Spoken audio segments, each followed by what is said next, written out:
This is episode 108 of That Shakespeare Life. That Shakespeare Life is now available on our very own digital app. This app works on your tablet, phone, or TV and lets you explore the history of William Shakespeare with exclusive content, interviews, and documentaries not available anywhere else. You can cook, dance, and play your way through the life of William Shakespeare, all without any commercials. Find out more at cassidycash.com/experience and stay tuned after the episode for even more details.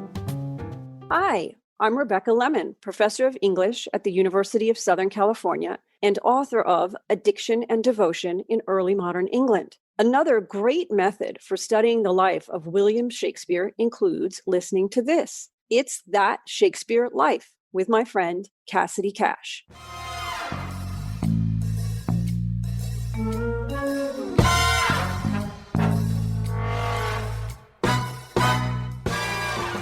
So if the corset shapes your top half, the farthingale, or we sometimes see the term Verthingall, shapes your bottom. Towards the start of the 17th century, it begins evolving into a big wheel sticking out from your waist with the skirts hanging down from that, the more of a cylinder than a cone. You can see some portraits of Elizabeth very clearly sort of show what that would look like. Welcome to That Shakespeare Life with Cassidy Cash. Cassidy believes that if you desire to successfully learn or perform Shakespeare's plays, then understanding the real life and history of William Shakespeare himself is a must. That Shakespeare Life is the podcast that helps you go beyond the curtain of some of Shakespeare's most iconic works and explore the world of early modern England as Shakespeare would have lived it, learning from the writers, historians, and performers who know it best. And now, here's Cassidy. William Shakespeare's playing companies were entirely male. Boys were often brought in to play the part of a woman on stage, and costuming often helped them accomplish this illusion.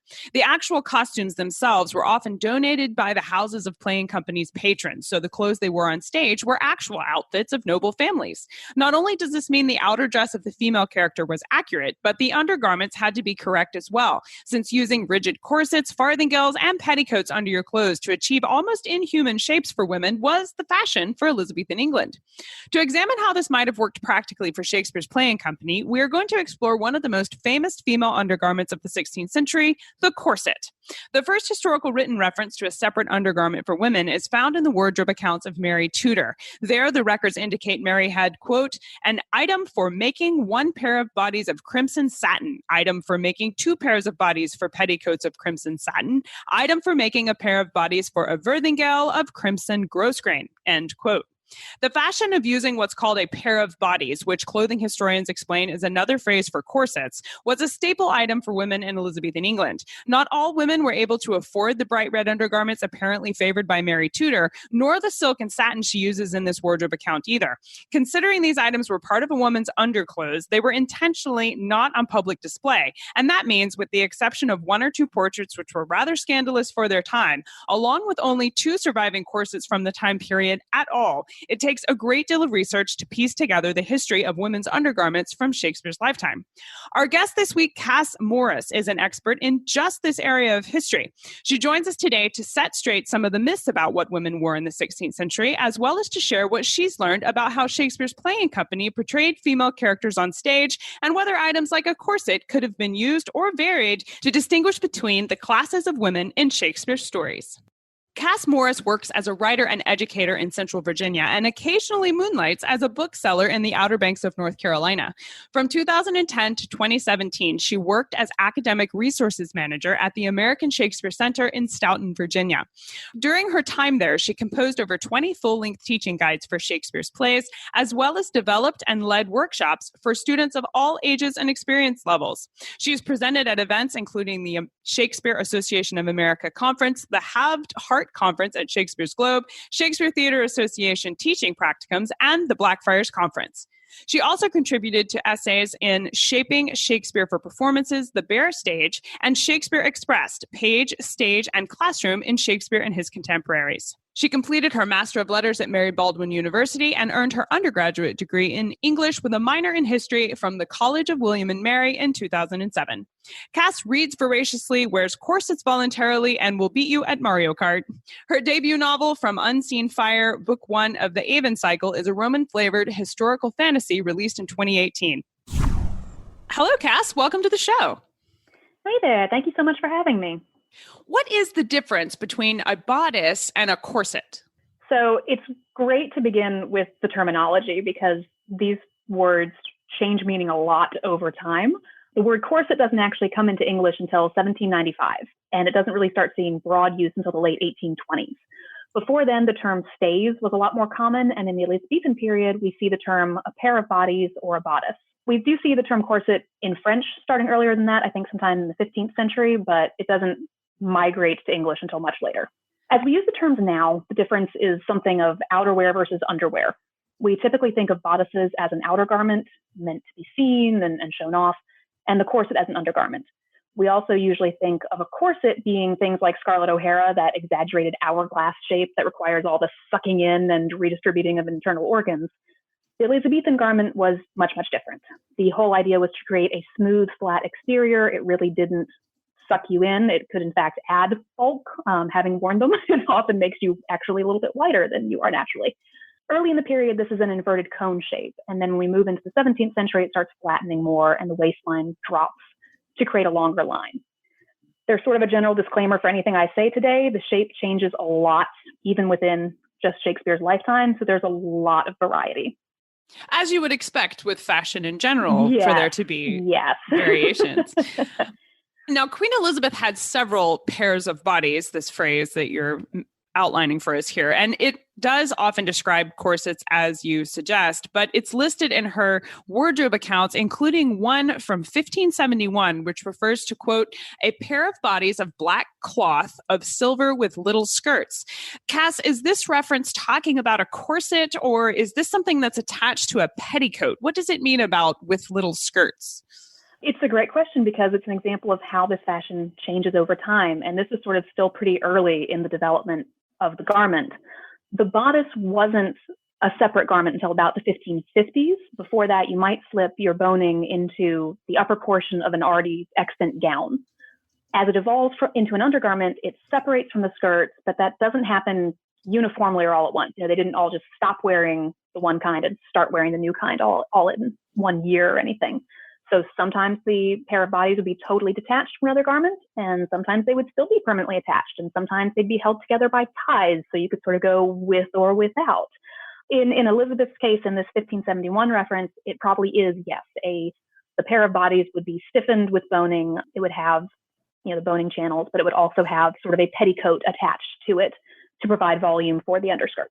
So what about a farthingale? Was this also attached to a petticoat, or is this something that you wear over it when you're wearing a corset? Where does we see this reference come up in Elizabethan England? Exactly what are they doing with it when they put it on? So if the corset shapes your top half, the farthingale, or we sometimes see the term Verthingall, shapes your bottom. And it's what we think of today as the hoop skirt, although in the mid to late 16th century, it's much more conical and not the type we associate with Southern belles. It's not that big, floofy bell-shaped thing. It's much more sort of the inverse of the cone you've got going on the top half. Then towards the start of the 17th century, it begins evolving into a big wheel sticking out from your waist with the skirts hanging down from that, so more of a cylinder than a cone. You can see some portraits of Elizabeth very clearly sort of show what that would look like. And it was a way of providing the volume on the lower half of the body. If you couldn't afford a farthingale, you might still add some structure to your petticoats and your skirts by way of reeds or rope or starch in the skirts, and you might wear a padded roll around your hips to get a little more volume there. We can include some links to these portraits of Elizabeth wearing this style in the show notes for today's episode, so be sure you take a look there to find that. Cass, another of Queen Elizabeth's wardrobe accounts specifically cites bone from 1597. This reference reads, quote, a pair of French bodies of damask lined with sackcloth with whale's bones to them. Cass, were corsets made of actual whale bones? The term whalebone refers to baleen. And yes, that was one of the materials used, although by no means the only material or even necessarily the most common. I've been using the term boning in bodices and corsets alike, but that's something of a misnomer. The earliest materials used for structure were probably reeds and wood, maybe broom straw. And then as time goes on, we start seeing horn and animal bone and then baleen, which is not actually bone, but more of a bristle type material, but it's very strong and stiff like horn would be. It was desirable for its combination of strength and lightweight, but it was also quite expensive. So while upper class women would be trying to use that when they could, lower class women were likely still using the cheaper, more readily available materials. Now, if we're not familiar with the parts of a whale, if we think of baleen, where on the whale is this coming from? Is this the part that makes their mouth sort of stretch open when we watch those National Geographic videos of the whale eating the fish, the stretchy part there of their mouth? Is that where that's coming from, or where are we getting this from? Yes, if you think of the it's not in all whales, but the type of whale that eats the krill and the plankton, the big sort of smiling part of like a blue whale or something like that. That's perfect. The smiley parts, yes. The smiley part, yes, exactly. It's sort of what that type of whale has instead of teeth, which is why it's a material that's sort of somewhere between bone and hair. It's an interesting material. This 1597 reference from Elizabeth's wardrobe talks about French bodies in particular. Cass, was there specifically a French style popular in the 16th century, and how was that different from the other available pairs of bodies? So what I think this is referencing is the fashion of the corset or the pair of bodies as a separate boned undergarment seems to have come from France, at least as far as the English were concerned. It actually probably originated somewhere in Italy, but it was popularized by Catherine de' Medici when she was Queen of France. And that's sort of how it transmitted then to England. It took that path. And so over time, you see lots of references to French gowns and Spanish gowns and things like that, which refer to different things in different decades. It could be anything from a style of pleating to a style of sleeves to the shape of the farthingale, all kinds of stuff. But I think in this reference, it's probably, and there's asterisks attached to this because we don't always know because we don't have the garments. But I think it's probably about it being a separate undergarment rather than something inserted into an overall gown. Now, I would have thought that strapping whale bones to oneself would have made things quite stiff enough and been sufficient. But when I read about corsets, it was apparently important to use stiffening agents in addition to these stiffening materials. Cass, what was used to stiffen a corset, and why was stiffening beyond strapping the baleen to yourself a desirable thing to do? There might be a couple different reasons depending on the kind of garment we're talking about. Overall, you want to stiffen as much as you can because rigidity was the highly desirable fashion for the upper class in this period. It showed your wealth and your status and that you weren't someone who needed to have a high range of motion because you weren't performing physical labor. By the 1660s, that changes. And during the Restoration era, they sort of take out most of the structure and the stiffening agents, but keep the volume of the fabric. So the dresses become quite floppy. It's a much looser look, perhaps reflecting the looser morals of the era and the backlash against stiff Puritan culture. But back during Shakespeare's day, you might be stiffening the garment itself, the pair of bodies or the corset, in order to sort of help support the boning. Because if your garment was fully boned, that fabric needed to be quite strong to support the weight of the bones and the stress put on it by lacing and everyday wear. Reeds could warp over time, even baleen could eventually bend a bit, so stiffening the fabric could help you hold the shape. It could also, if you were wearing, a pair of bodies that wasn't fully boned or not even any boning at all, could still help you provide that rigidity in your garment. When you hear references in Shakespeare to buckram, that's a fabric stiffened with paste. And so paste or starch were usually the stiffening materials in whatever kind of garment you have. Queen Elizabeth's clothing inventory indicates she had things like a pair of bodies of black velvet lined with canvas stiffened with buckram. So that would sort of be, black velvet on the outside. This is probably an outer garment of pair of bodies, but the inside has that stiffening material in it. Or she's got bodies lined with sackcloth and buckram. And those are both references from the 1580s. I read about a piece of a corset being used as a kind of love token for Elizabethan ladies, that they would actually give this piece of their garment to the men they loved as an expression of affection. Cass, what is a busk lace, and was it used for this purpose? This refers to the boning at the very front of the bodice or corset, the piece that went into the channels right over the sternum, the very front center piece. If your bodice laced up the back, there might be a single larger channel. If it laced up the front, you'd have two supporting the holes that you put your laces through. The ones given as tokens of affection were often highly decorated. You would carve them or paint them, and you can see how that would be quite an intimate gift. This is part of my undergarments. I wear it right next to my heart. Right next to your heart. That's what I was thinking. I've seen references to men wearing them around their wrists, though, and I can't quite figure that out because it's not something that would like bend into a bracelet very easily, I wouldn't think. So I'm not exactly sure what that's going on. I have also seen references, not from the Elizabethan period, but from later eras, as the busks being gifts to women, especially by sailors, something that they would carve and then give to their girl before they set out to sea, so that she had something that he made nice for her with her all the time while he was gone. Almost like a brooch, I would think. Yeah, sort of. It's a little, yeah. And sometimes those sailors, if they had, bone or wood from something that they'd found out adventuring, they'd carve it while they were out on their ship and then give it to her when she got home, sort of a souvenir. Was this a public declaration of love in the sense that was a busk lace attached to the outside, or was this something that actually went under their outfit that the wearer would know they had there, but no one else did? It would probably be quite a private thing because it would slip into the channel in the garment that was where the boning went. Okay, so this was just between a woman and her lover. This wasn't something she would wear to say, like, I'm in a relationship. Yes, that would likely be a private thing. Now, who made the corsets for women? Did they make them at home or hire them made by a tailor, or was this another part of Elizabethan fashion that who made it depended on your station in society? That would depend on who you were. As with other clothing, poorer people would make their own, and those would be the simpler garments. Any boning would likely be reed or wood, and wealthier people had someone else make their garments for them. All of it would be done to measure either way. Off-the-rack clothing wasn't a thing yet. You couldn't just go into ye old bodice shop and pick something up.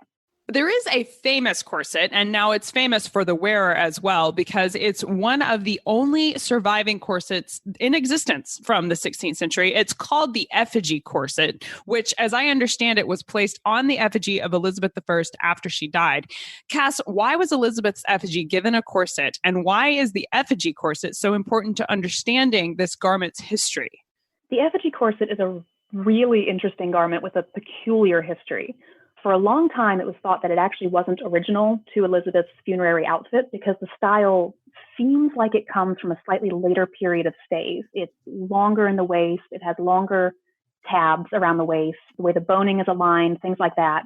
For a long, long time, people thought those had to be later. Those had to be something that was put on her later. But Janet Arnold, who was a world-renowned fashion historian, was allowed to examine the garment a few decades ago.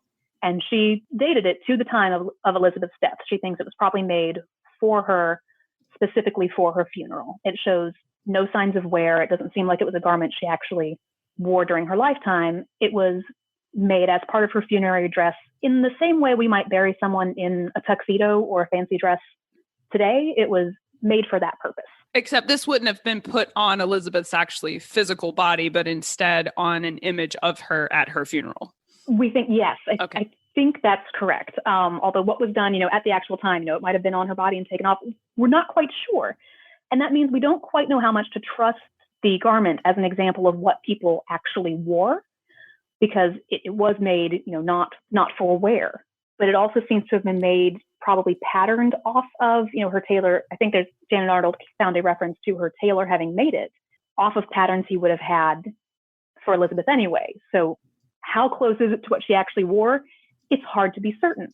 And in some ways it matches what you see in portraiture, and in some ways it doesn't, or in some ways it's hard to tell if it does, because you also can't always trust what portraits show you either, because they sometimes, the dimensions would be exaggerated for artistic purpose. So it's a tricky little garment because it's so tempting to want to think that it's an example of what people were wearing, but it's hard to determine if that was actually the case. Like so many things from history, it provides tantalizing evidence, but only more questions to be asked. When it comes to characters on stage for William Shakespeare, accepting that the characters on stage would have been played by men or boys, would different classes of female characters have had different kinds of corsets on stage as a way to identify them visually? So this is another thing where it's hard to answer necessarily because we don't have extant copies of, garments that were worn on stage.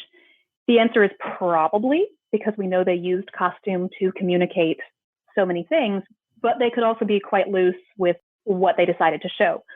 There's the famous picture of the tableau from Titus Andronicus, where they're mixing up doublets and togas, and the authenticity of garment was not always precise.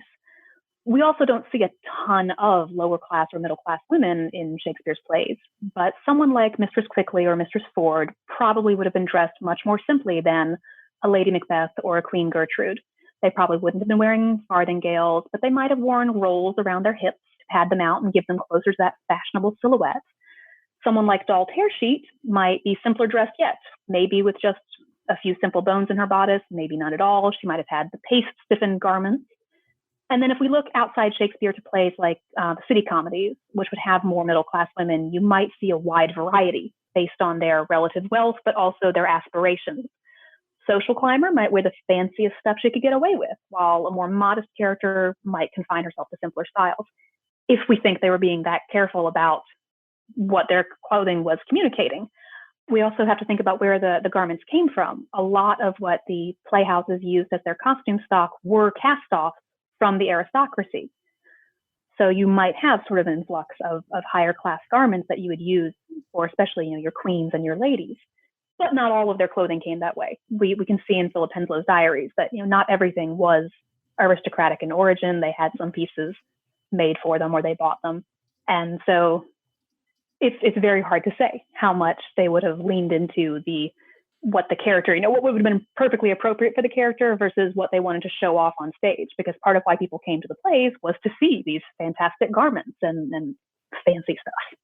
Well, I know that we would love to learn more about the role of fashion in history as well as on stage for William Shakespeare. What are some of your books or resources you can recommend we use to learn more?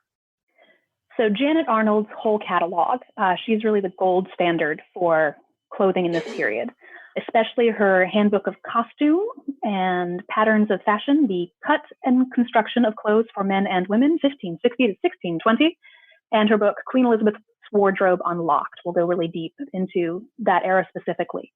Valerie Steele's Corsets, A Social History, looks at corsets throughout, not just the Elizabethan era, but further on in history as well, how the garment evolves over time, and also comments on sort of how its changes reflect changes in culture, which I think is really fascinating. For lower class women, you can look at Drea Leeds' The Well-Dressed Peasant, which largely focuses actually on Flemish clothing, but it was not wildly dissimilar to what they were wearing in England at the time. There are also a ton of great online resources, including blogs and YouTube channels from costumers. ElizabethanCostume.net is a fantastic compendium that's been run by a costumer who's made a lot of replica garments. The site itself has been around for ages, so when you open it up, it looks very internet circa 2005, but it's still full of fantastic information because the woman who runs it said has made these herself, has done her research. It's fabulous. Then there's Crow's Eye Productions, which does it's a YouTube series of getting dressed in the blank century. They haven't actually done Tudor Elizabethan England, but they've done periods before and after, so you can get a sense of the evolution of these garments. And they do a lot on the clothing of working women whose fashions didn't change as drastically or as quickly. Those are fascinating resources. I can't wait to watch some of these episodes you've mentioned and to check out these websites. Thank you so much for these resources. We will link to all of these in the show notes for today's episode, so be sure you check those out to find all of these links right there. Now, Cass, we ask everyone this next question here at That Shakespeare Life, and that's, what's the one book you would take with you on a deserted island? My friends in England tell me I'm supposed to allow you the complete works of Shakespeare and a copy of the Bible, so your choice would be in addition to those. Well, I would first off trade out the Bible for something solidly pagan, like Ovid's Metamorphoses, for one thing. So I'm going to make that swap. And then I would go for something that would keep me occupied for quite a long time. So I think I would take the omnibus of Neil Gaiman's Sandman series, which was a series of graphic novels. And there is a collection that they're all sort of in one copy. So I think that counts. And it's so deep and so complex. And I know I could spend so much time just diving into it and finding new things. Well, you would be well set up on your deserted island with those choices for sure. Yep. So what's next for you? What are you working on now that you're excited about? So my current Shakespeare-related project is on my Patreon. I am analyzing the rhetoric of Romeo and Juliet, line by line. Rhetoric is a real love and obsession for me. I previously did all of the musical Hamilton, line by line, And now I'm into Romeo and Juliet. I've just about hit Act 2. And you can find all of that on patreon.com/CassRMorris. And then my second novel comes out this year, assuming things don't get derailed. Thank you. Assuming things don't get derailed by the pandemic and what it's doing to everything, it'll be out later this year. And it's not Shakespeare related at all. It's a fantasy series set in ancient Rome, but that will be Give Way Tonight, book 2 of the Ovid cycle. And then I'm working on drafting a new book that's inspired by early modern playhouses and informed by my work at the Blackfriars Playhouse in Stanton, Virginia. That one's not done yet. I have no idea if it will ever get to shelves. It's very early stages, but I'm really enjoying writing it. And hopefully in a couple of years, it'll be something people can pick up and read. Well, this has been a delightful conversation and a wonderful trip into 16th century fashion. And we will link to your Patreon as well as your website where we can stay in touch and look forward to all of these publications coming out soon. Cass R. Morris, thank you so much for being here today and helping us explore Elizabethan corsets. This has been a fun conversation. Thank you so much. I've really enjoyed it. It's a pet fascination for me, so I love talking about it. If you'd like to see the portrait of Elizabeth wearing the 16th century hoop skirt Cass mentions today, as well as visual examples of baleen being used in a corset, along with more information on the effigy corset that was made for Queen Elizabeth when she died, and even links to connect with Cass and her books, then check out the show notes for today's episode. Inside the show notes, you will find all of these resources, as well as even more history on today's topic. You can find all of this at CassidyCash.com/episode 108. That's CassidyCash.com/EP108. How would you like to see the video of this week's interview? You can watch this interview as well as other exclusive interviews not available anywhere else right inside That Shakespeare Life app. That's right, That Shakespeare Life is now streaming on our very own digital app. We are very excited to make this available, and not only can you stream podcast episodes anywhere you go, but the app contains exclusive content like activities, games, documentary shorts, expert interviews, and animated plays, all free from ads and available anywhere you might be. You can learn Shakespeare's history from the experts who know him best while you're in the carpool line, cooking dinner, or even while you're working out. Take Shakespeare history with you wherever you go, all without any commercials. Download the app now at CassidyCash.com/experience. That's CassidyCash.com/experience. That's it for this week. I'm Cassidy Cash. Thank you for listening. I hope you learned something new about the Bard. I'll see you next week. Bye-bye. Thank you for listening to That Shakespeare Life. As always, the best conversations happen after the episode over at CassidyCash.com. Become a part of a vibrant Shakespeare conversation by adding your voice over at the website. Until next time, remember, when you want to know William Shakespeare, you have to go behind the curtain and into That Shakespeare Life.